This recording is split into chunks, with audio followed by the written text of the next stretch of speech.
Olá, queridos, paz e graça, Pastor Daniel falando com vocês.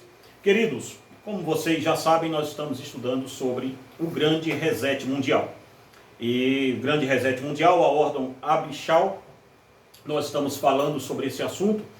Esse assunto, vocês sabem, ele é de cunho tanto religioso como geopolítico, educação e outras áreas. Próxima aula nós vamos falar sobre o grande reset na educação. E você que é aí educador, você que trabalha nessa área, ou você que é aluno, você que é universitário, nós temos algo para falar com vocês aí muito interessante. Vocês vão ver aí o macro reset que foi feito na educação desde quando a escola foi criada até agora. Ok, queridos? Então nós vamos falar ainda sobre os donos do poder. Quem governa? Essa aula é a parte 2, a parte 1 dessa aula está aí na descrição do vídeo, aqui embaixo. Você vai encontrar aí a descrição da aula 1, do vídeo 1 dessa aula, que é a aula 2. A aula 1 é sobre a Revolução Francesa, que também vai estar aí no encartezinho aí, você pode assistir as duas aulas depois. Ok? Nós estamos falando sobre como os Illuminatis, eles foram fundados, como eles tomaram a maçonaria, e como eles se transformaram em os donos do poder. Como eles se transformaram naqueles que governam tudo hoje em dia. Dizer que os Illuminatis hoje não existem é a mesma coisa de chover no molhado. Sempre que a gente vai falar de Illuminati, alguém diz, lá vem eles de novo com essa história. O que nós estamos tentando encontrar aqui, queridos, nesse estudo todo que a gente está fazendo, é justamente a ideia de se convergir isso tudo aqui com a ideia bíblica de que haverá sim um anticristo, um grande governante mundial que a Bíblia o chama de anticristo. E logo depois de algum tempo começaram a se estudar globalismo, nova ordem mundial e assim por diante. Sobre isso nós já falamos no vídeo 1, então você querendo vai lá. Nós falamos sobre como os Illuminatis eles foram criados, como tomaram força, quem eles adoram e como eles foram descobertos, né? Falamos disso na outra aula, não vou me repetir aqui de novo. Só que ficamos de falar nessa aula aqui sobre um grande erro. O que o governo alemão fez logo depois que descobriu a sociedade secreta de Adam Weishaupt. O que ele fez? O governo alemão, juntamente, eu vou ler aqui rapidinho para você. O grande erro. Ao publicar os documentos Illuminati, o que se fez foi uma visibilidade aos pensamentos de Weishaupt, que talvez ele nunca tivesse conseguido. Eles deram a ele voz para que ele proclamasse seu manifesto. Isto fez com que muitos nobres que não conheciam de fato a ordem dos Illuminati se interessassem e procurassem naquela ordem o amparo necessário e secreto para elaborar todos os planos nefastos de poder. Veja bem uma coisa, o grande erro do governo alemão foi justamente esse. Ele colocou, depois que descobriram os planos de Adam Weishaupt, juntamente com a maçonaria e os Illuminati, eles disseram, vamos tornar isso público, que é para coibir as pessoas de procurarem. Só que aí é que está. Os nobres viram ali, naquela sociedade, a maior organização, e organização do ponto de vista, organização mesmo, para se colocar um plano secreto em andamento.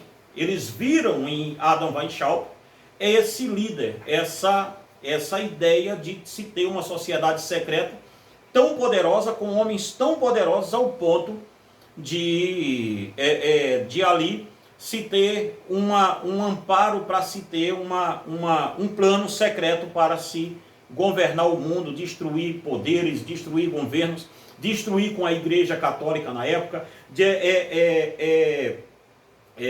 corromper as igrejas protestantes, corromper a Igreja Católica, ou seja, os Illuminatis, aonde eles passam, é terra devastada. Essa é a grande realidade. Não sobra nada que eles não consigam corromper.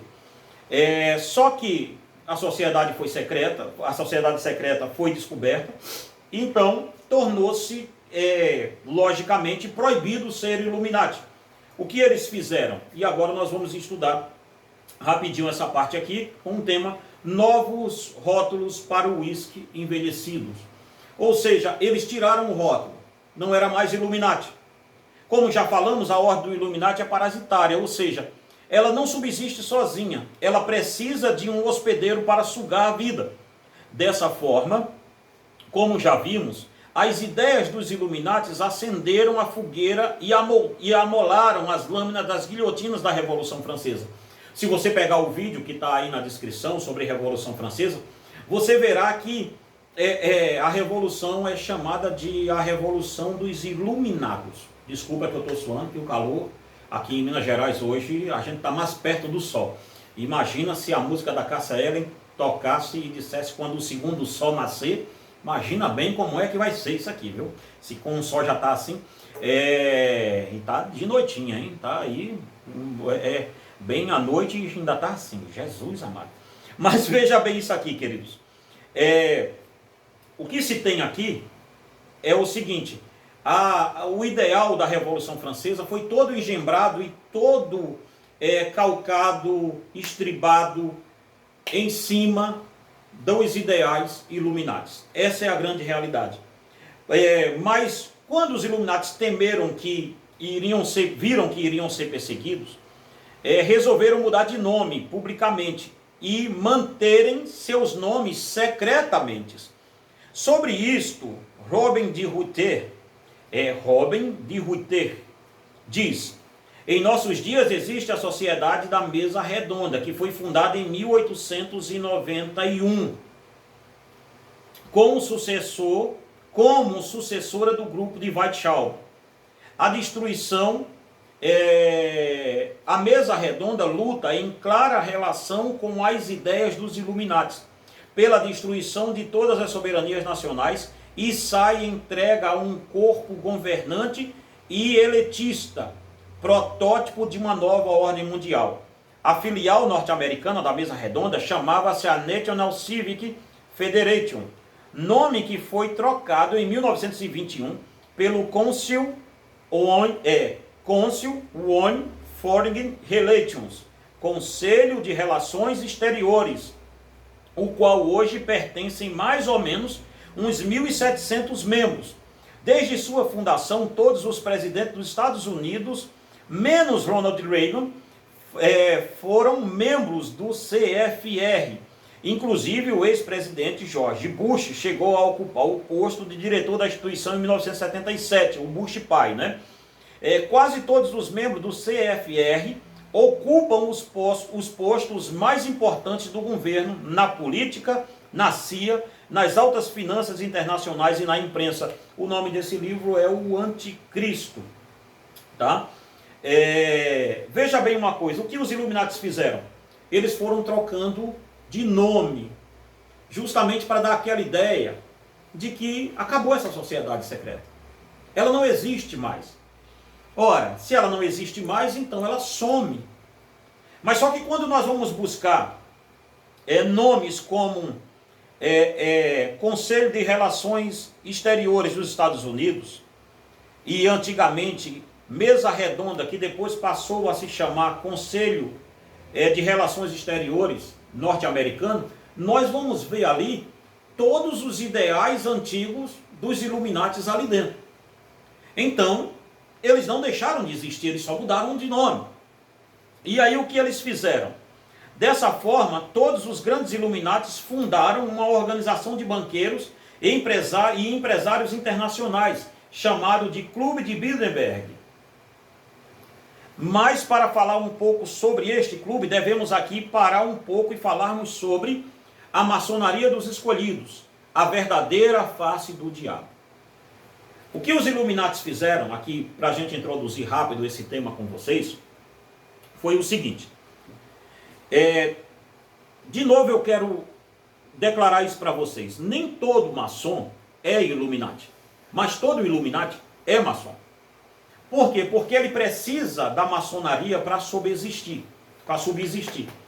Os Illuminatis, existe uma maçonaria nos Estados Unidos, e eu vou provar ela para vocês aqui, e no Brasil também deve de existir. Existe uma maçonaria que só pode participar das reuniões de determinadas lojas, graus 32 e 33 da maçonaria. A maioria dos maçons, eles estão servindo ao diabo, só que enganado. Maçonaria dos escolhidos. Vamos ler isso aqui rapidinho.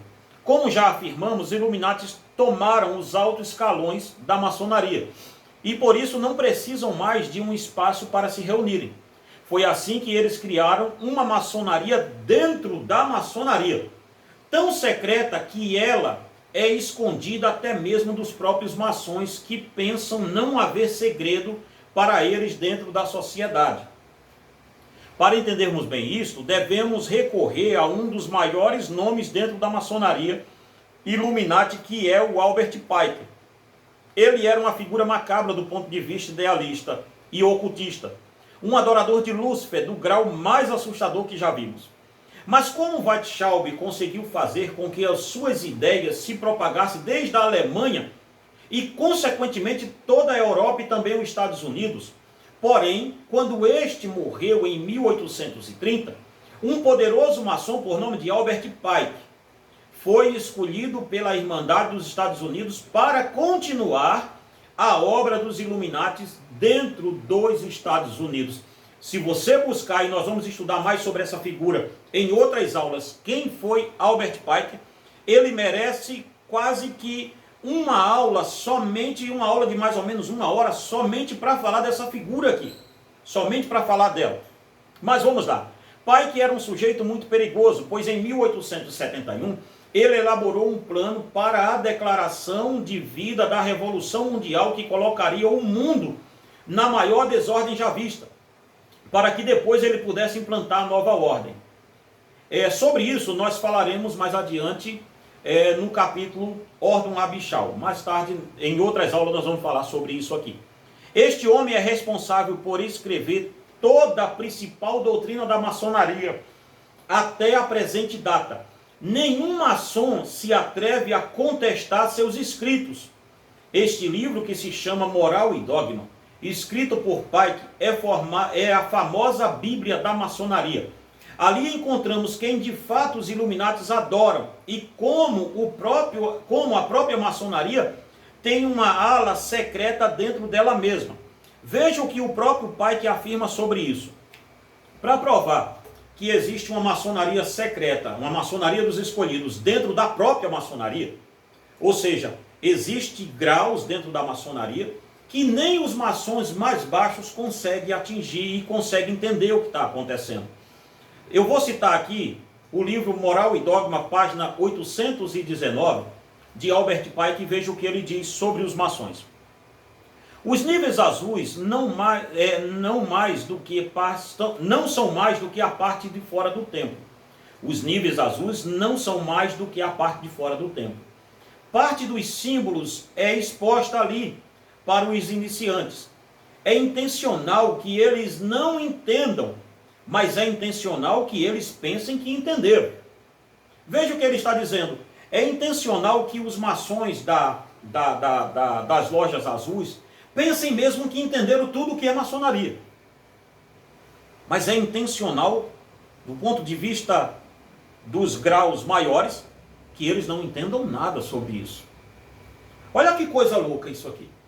É intencional que eles pensem que entendeu. Ou seja, vocês deixem eles perdidos sobre o que de fato nós queremos. E o que nós queremos de fato, eles acham que entenderam e façam com que eles não entendam nada sobre isso.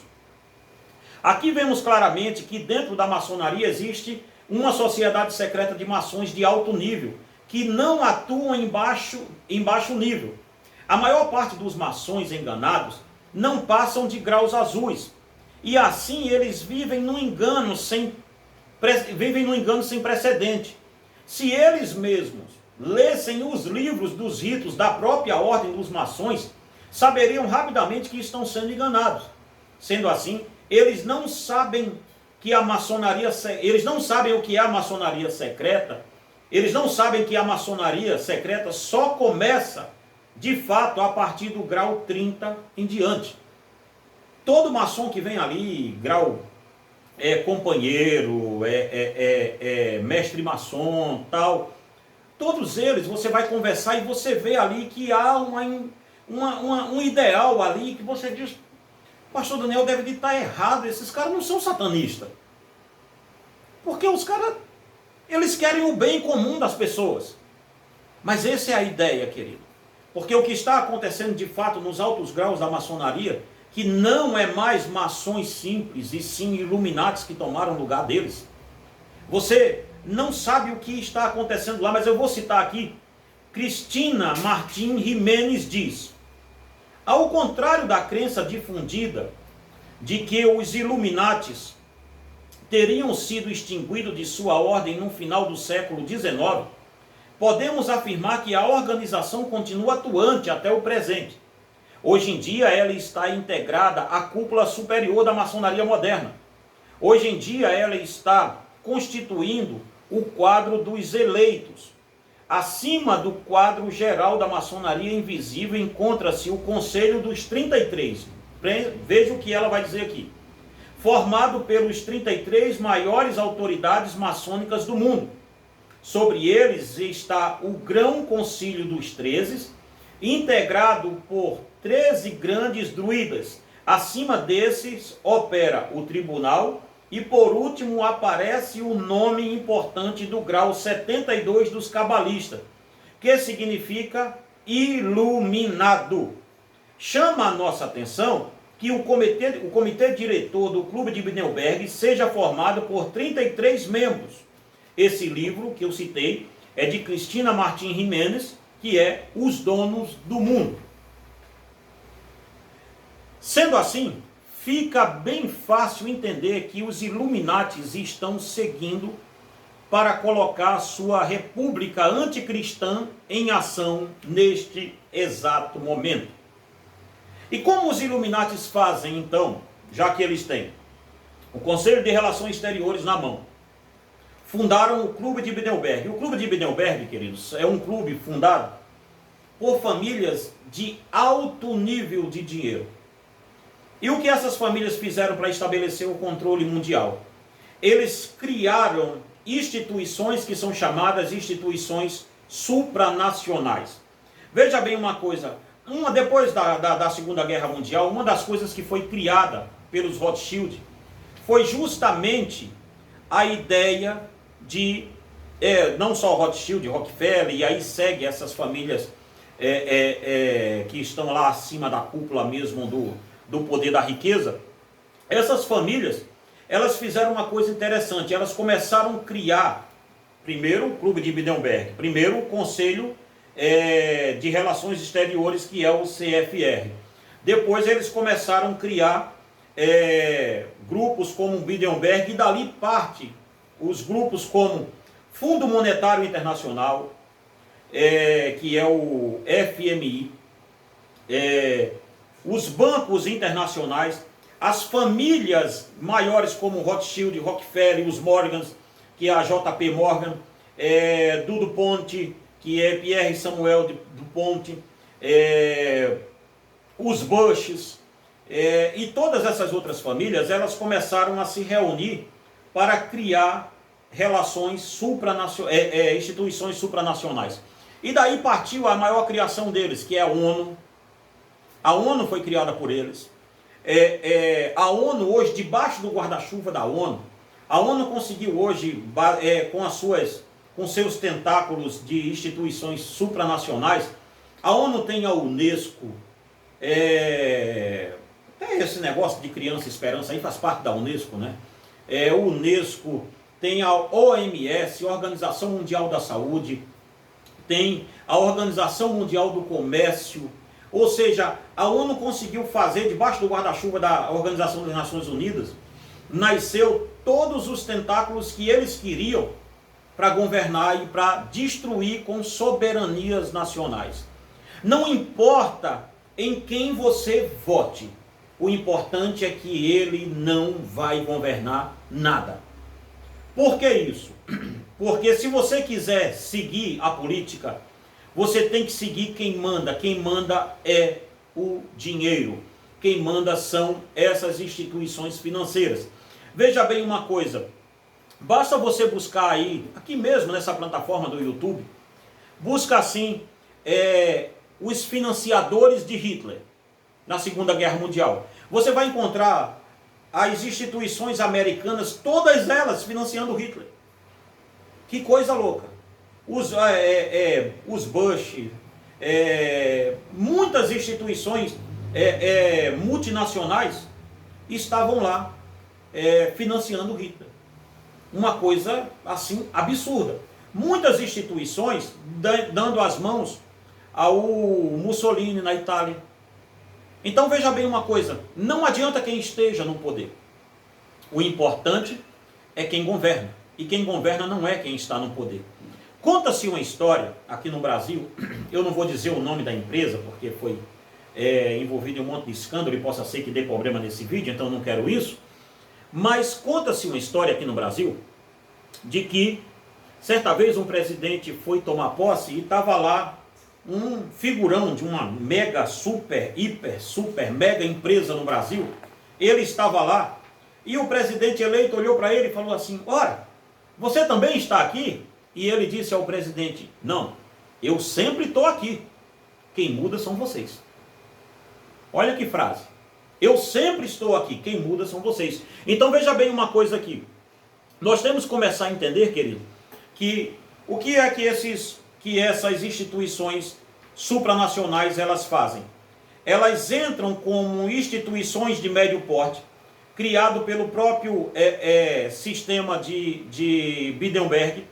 Elas entram com Unesco, com questões educacionais. Nós vamos estudar no próximo vídeo sobre a questão da educação e você vai ver isso lá mais de perto, como é que a instituição, a Unesco, juntamente com as questões de educação mundial, estão destruindo e emburrecendo a sociedade toda a partir da escola. Então nós vamos falar sobre isso aqui. Mas veja bem uma coisa: destruição de soberanias, destruição de patriotismo, destruição de tudo isso, destruição da espiritualidade. Isso tudo parte desse grande guarda-chuva criado, que foi a ONU, com o dinheiro desses banqueiros para governar o mundo. E instituições supranacionais. Se você seguir as instituições supranacionais, eu vou ler aqui rapidinho para vocês sobre o Clube de Bilderberg, para vocês entenderem melhor o que eu estou falando. Os relatos indicam que em 1954, na cidade de Oostenburg, na Holanda, precisamente no Hotel Bilderberg, nasceu o encontro dos principais banqueiros e donos das maiores corporações empresariais do mundo. Se reuniram para montar a mais poderosa organização supranacional já vista. Porém, os líderes e os convidados desse grupo têm algo em comum. Todos eles são pertencentes a sociedades secretas ligadas com os Illuminati. Olha que ideia. Segundo os escritores, segundo os escritos que escreveu o melhor livro sobre... Aliás, me perdoe. Segundo um dos escritores que escreveu o melhor livro sobre Bilderberg, que é Daniel Stulin, ele nos informa que o Bilderberg é formado principalmente por ex-presidentes, dirigentes de multinacionais, banqueiros, mega investidores, intelectuais que atuam em diversas áreas. O grupo tem como seu principal braço o CFR, Conselho das Relações Internacionais. O escritor nos aponta que existe cerca de 3.000 membros do CRF que possuem poderes de magnitude extraordinariamente destrutiva. Estes podem influenciar as nações de diversos segmentos do governo norte-americano, tais como CIA, FBI e o IRS, Departamento do Tesouro. Ainda segundo Stulin, o clube conta hoje com todos os presidentes norte-americanos vivos, dirigente da Coca-Cola, da Ford, do Banco Mundial, do FMI, da OTAN, da OMC, da ONU e de vários primeiros ministros e muitos membros das casas reais europeias. Porém, o que impressiona nesta lista é que encabeça, pois os clãs das famílias Rockefeller e a família Rothschild estão no topo da lista. Agora, é este grupo quem nomeia os presidentes da ONU, da OTAN, OMS, OMC, FMI, BM e até quem serão os presidentes das 20 nações mais ricas do mundo. Pense bem em uma coisa: se o país faz parte do G20, e o Brasil é a 7ª economia do mundo, se o país faz parte do G20, ninguém senta nesta cadeira de presidente da República sem ser convidado por esse pessoal do Clube de Bilderberg. Então quem controla o poder não é quem está sentado na cadeira. Quem controla o poder de fato não é a esquerda, nem tampouco a direita. Quem controla o poder é o Clube de Bilderberg. Eles são os mandatários do poder. Então, dito isso, vocês vão ver como esse clube, como esses Illuminatis adoram Satã e assim por diante. Na próxima aula nós falaremos mais um pouco sobre isso. Queridos, chegamos ao final dessa aula. Eu espero que você tenha gostado. Essa aula é a aula 2, a parte 2 da aula 2. Ficou um combinado legal, né? Parte 2 da aula 2. Eu espero que você tenha gostado dessa aula. Indique o nosso canal para mais alguém. Vem aí sexta-feira o nosso polígrafo.